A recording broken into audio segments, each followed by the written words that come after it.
So you've worked hard, you've managed to put some money aside, and now comes the big question. What's the best thing to do with it?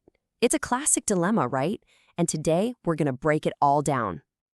Okay, let's get right into it. We're going to look at two super popular but totally different options for Australians. On one hand, you've got the good old, reliable bank savings account. And on the other, an investment fund that buys up corporate bonds. The real question we're answering today is this. Are you looking to just store your cash, or are you ready to put it to work in the market? To make this super clear, let's imagine our two options are stepping into the ring. In this corner, we have the CommBank goalsaver account. We'll call this one the steady saver. And in the other corner, the BetaShares CRD ETF, our income investor. Let's see what they're made of. First up, the steady saver. You can think of the CommBank goalsaver like a high-tech piggy bank. It's a pretty straightforward account for holding your money, but it has a really neat twist. It actually rewards you with a bonus interest rate for being a consistent, disciplined saver. And then we've got its opponent, the income investor. Now, the CRED ETF is a whole different animal. It's an investment product, an ETF, which you can buy and sell on the stock market.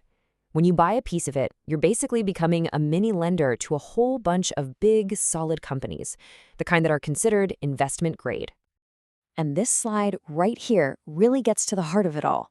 The goalsaver is a place to store your money safely and just earn some predictable interest.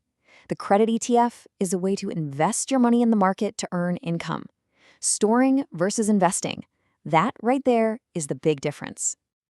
Okay, so we've met our contenders. Now for the interesting part. How does your money actually grow with each of these?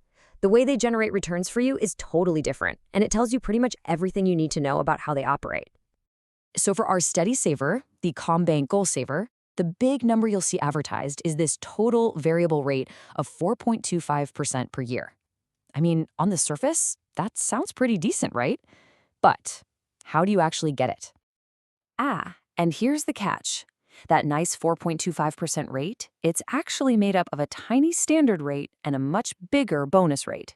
And to get that bonus, you have to grow your balance every single month. If you take money out, or even if you just don't add anything to it, poof, you drop down to that much lower standard rate. Now let's switch over to the income investor.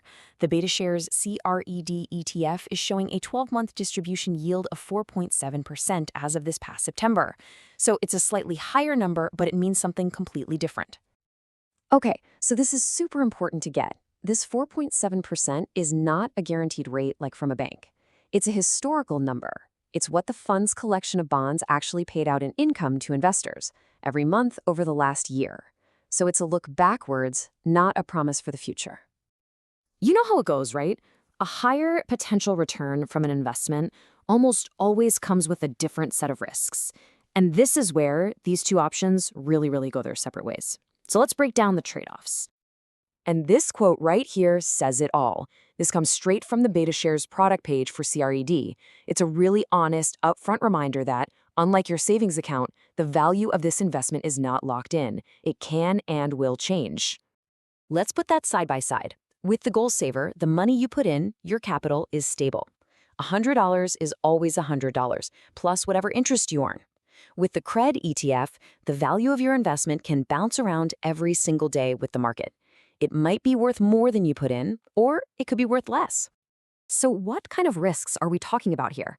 Well, if overall interest rates change, that can affect the value of the bonds in the fund. There's also credit risk. That's the small chance a company might have trouble repaying its debt.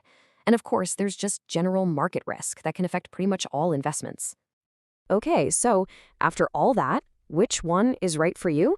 Well, like most things in finance, there's no single best answer. It's all about picking the right tool for the specific job you need to get done. It really comes down to your purpose. All right, let's just boil it all down with this final side-by-side. You can see the clear difference, right? The goalsaver is a classic savings account. It's perfect for things like an emergency fund or saving for a holiday next year, times when you absolutely cannot risk losing money. The CRED ETF, on the other hand, is an investment. It's a much better fit for someone who wants to generate a regular income stream and who understands and is okay with that medium-level market risk. At the end of the day, there's no real winner in a fight between a hammer and a screwdriver. They're just different tools for different jobs. A savings account gives you stability and safety for your cash. A bond ETF gives you the chance for higher income, but with the risks that come along with investing. So the real question isn't about which one is better. It's about which one fits the job you need it to do. You know the tools now, so what kind of financial future are you building?